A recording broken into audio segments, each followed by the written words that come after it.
Observatorium Ruang Angkasa Baru NASA, James Webb Telescope, memiliki beberapa tujuan dalam perjalanannya ke luar angkasa.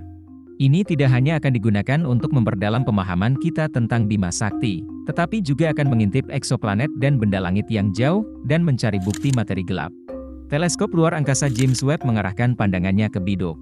Meskipun mencapai orbit terakhirnya pada 24 Januari, pesawat ruang angkasa senilai $10 miliar itu masih beberapa bulan lagi untuk melakukan pengamatan ilmiah resmi pertamanya, karena harus mendingin dan menjalani pekerjaan kalibrasi selama berminggu-minggu untuk memastikan 18 segmen cermin utama beroperasi sebagai satu kesatuan. Setelah mencapai titik Lagrange kedua atau liter 2, area keseimbangan antara gaya gravitasi bumi dan matahari, NASA mengungkapkan target pertamanya.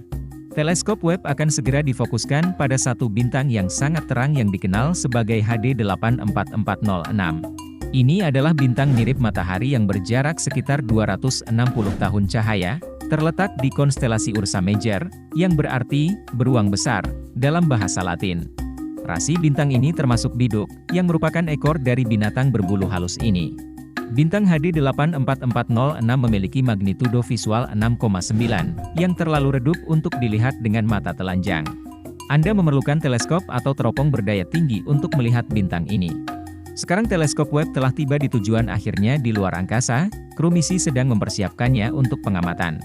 Menurut NASA, bintang terang, seperti HD 84406, berfungsi sebagai target yang membantu tim untuk menyelaraskan cermin berbentuk sarang lebah Webb dan mulai menangkap data teknik. Meskipun bintang ini akan berguna untuk tujuan khusus ini, observatorium tidak akan mempelajarinya begitu ia memulai misi sainsnya. Begitu teleskop menjadi fokus, bintang akan terlalu terang untuk dipelajari dengan teleskop Webb. Namun, untuk saat ini adalah target ideal bagi para peneliti untuk memulai pencarian foton, pencarian yang akan membawa mereka ke jangkauan terjauh alam semesta. Insinyur akan menggunakan masing-masing cermin untuk mengambil 18 gambar yang masih tidak fokus. Masing-masing cermin memiliki fokus yang berbeda dari HD 84406, maka dari itu komputer akan menentukan bagaimana masing-masing cermin harus diposisikan untuk membawa teleskop fokus ke satu titik.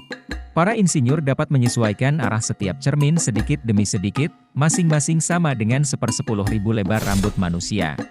Menurut astrofisikawan Eric Mamajek, dari Jet Propulsion Laboratory NASA, bintang yang dimaksud agak lebih dingin tetapi jauh lebih besar dan lebih bercahaya daripada matahari. Bintang ini memiliki suhu permukaan sekitar 5000 Kelvin atau 8540 derajat Fahrenheit, dibandingkan dengan matahari yang memiliki suhu permukaan 5778 Kelvin atau 9940 derajat Fahrenheit. Data dari teleskop ESA Gaia menunjukkan bahwa bintang itu sekitar 4,4 kali ukuran matahari dan 11 kali lebih bercahaya, dan bintang itu mungkin bagian dari pasangan binar.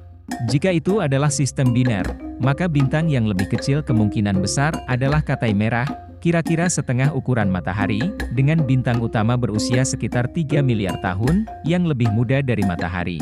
Target kalibrasi pertama diumumkan ketika teleskop Webb mendekati orbit terakhirnya, dan NASA mengkonfirmasi bahwa antena high gain yang besar telah dihidupkan. Antena high gain ini diperlukan sebelum kalibrasi dapat dimulai, karena memungkinkan teleskop untuk menyampaikan foto dan data kembali ke bumi. Sekarang ia dapat menurunkan tautan pengamatan melalui pita radio KA di jaringan luar angkasa, saluran yang menyediakan kecepatan data yang jauh lebih tinggi bagi para astronom untuk mengunduh foto-foto sains dan data yang dapat mereka analisis. Salah satu tujuan teleskop adalah mensurvei eksoplanet yang berpotensi layak huni dan beberapa objek paling jauh dan tertua di kosmos yang dapat diamati. Teleskop Webb juga akan memungkinkan pengamatan terperinci yang belum pernah terjadi sebelumnya tentang dunia asing.